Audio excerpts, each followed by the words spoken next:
अस्सलाम वालेकुम dear students. आज का हमारा लेक्चर है डिडक्शन एंड इंडक्शन।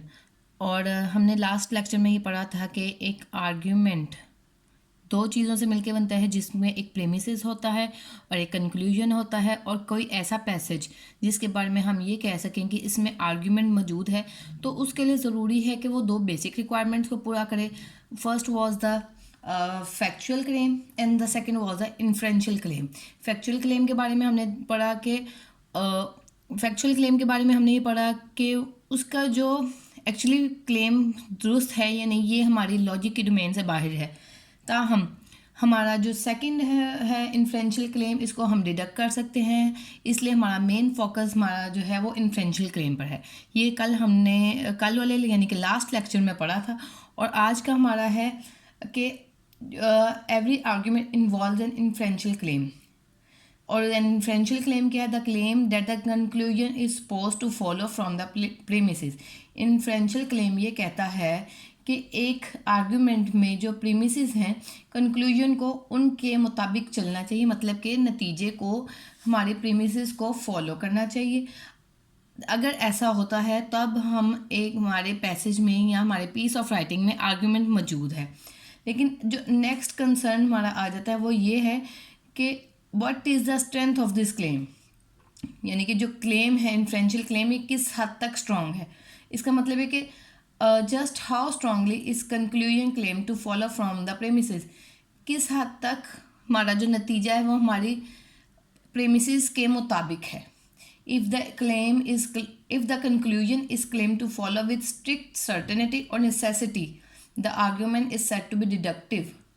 अगर हमारा जो कंक्लूजन है वो हमारे प्रीमिसेस के मुताबिक चल रहा है, फुल उसको सपोर्ट कर रहा है, हमारा उसमें एक यकीनी सूरत हाल है, सर्टेनिटी है, तो हमारा आर्ग्यूमेंट डिडक्टिव है।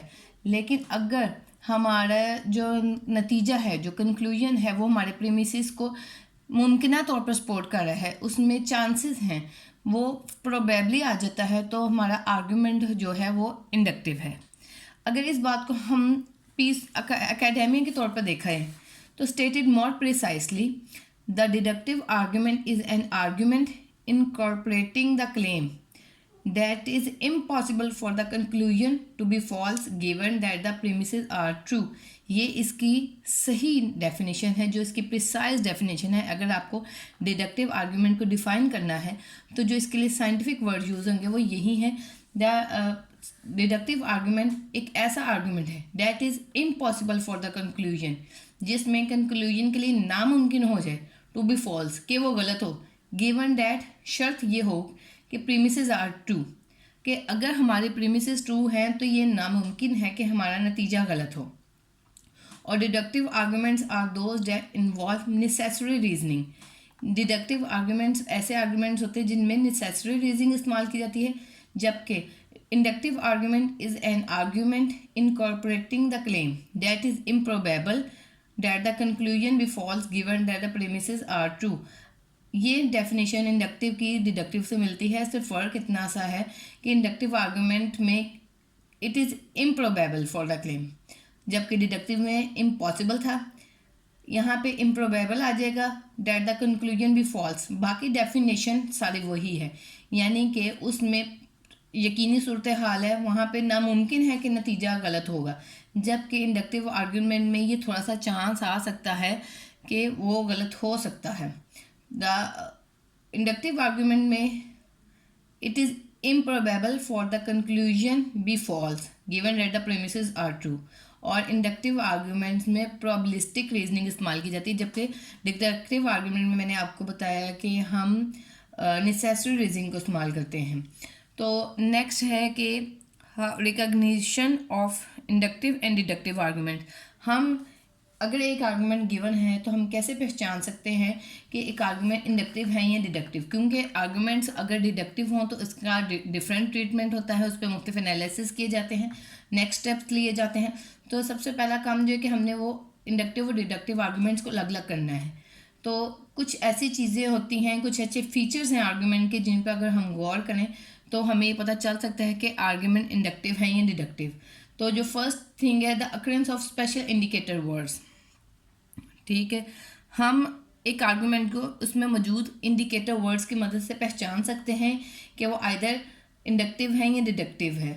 सेकंड चीज़ जो इसमें आ जाती है, actual strength of the inferential link between the premises and conclusion. दूसरी चीज़ ये है कि जो प्रेमिसेस और कंक्लूजन के दरमियान ताल्लुक है उसकी स्ट्रेंथ किस हद तक है। ज़्यादा स्ट्रॉन्ग आर्ग्यूमेंट है या तो होगा तब होगा जब उसका स्ट्रेंथ स्ट्रॉन्ग हो।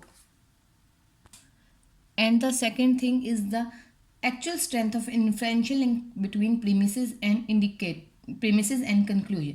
जो conclusion और premise के दरमियान inferential link है, जो ताल्लुक है, वो actually कितना strong है। और थर्ड वन है the form और style of argumentation। अगर कोई argument form किया गया, बनाया गया है, तो उसका style क्या है। ठीक है। however we must acknowledge that many arguments in ordinary language are incomplete. इस बात को तस्लीम करना पड़ेगा कि अगर हम ऑर्डिनरी लैंग्वेज की बात करें तो बहुत से आर्गूमेंट इनकम्प्लीट होते हैं, और इस वजह से deciding whether the argument should best be interpreted as deductive और इंडक्टिव मे बी इम्पॉसिबल।